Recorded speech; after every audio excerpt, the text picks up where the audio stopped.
Today I'm going to tell you an interesting story about the life of Saint Sabina. Saint Sabina is also known as the patron saint of housewives and faithful believers. She was born around the late 1st century during a time when the Roman Empire was powerful, proud, and deeply pagan. She was known to have come from a noble Roman family which was likely wealthy and influential. When she was a child, she was surrounded by grandeur, luxurious villas, and political circles. Her life was expected to follow a traditional elite Roman women, so she was then arranged to marry a young Roman senator named Valentinus, and she then became a respected Roman matron. Her lifestyle even became more lavish. She now lived in a huge house that was often used to host extravagant gatherings and parties for prominent political figures. She also had a good number of people working for her to maintain her house, such as gardeners and slaves, and even cook to prepare meals. But despite all this comfort, something in her heart was not satisfied. In her household, she had a Syrian slave named Seraphia, and in one ordinary day while they were talking, Seraphia revealed to her that she was a Christian.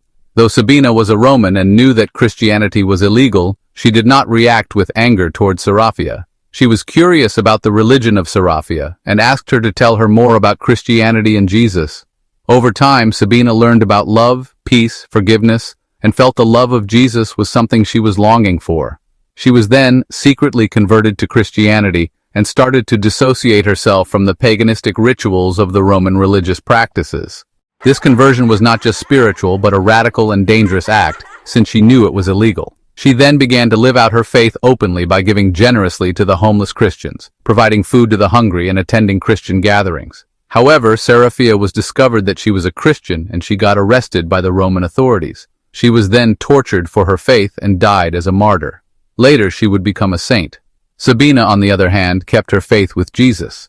Together with other Christians, they worshipped in secret, read scriptures, and celebrated the Eucharist, but always in fear of discovery. Eventually, Sabina's identity could no longer be hidden. She, too, was arrested by Roman authorities. They saw her not just as a woman of faith, but as a noble defector and had abandoned the Roman gods. She was interrogated, mocked, and urged to sacrifice to the emperor and the Roman deities. But Sabina remained calm and firm. She declared her allegiance to Christ alone. But just like Seraphia, Sabina embraced the suffering that would come. She was sentenced to death by beheading around the year 126 AD. Later, Sabina was honored as a saint in the Catholic Church for her sacrifice and willingness to die in the name of Jesus. Then a basilica was built in her honor, and it is now called the Basilica di Santa Sabina, which is in Aventino, Italy.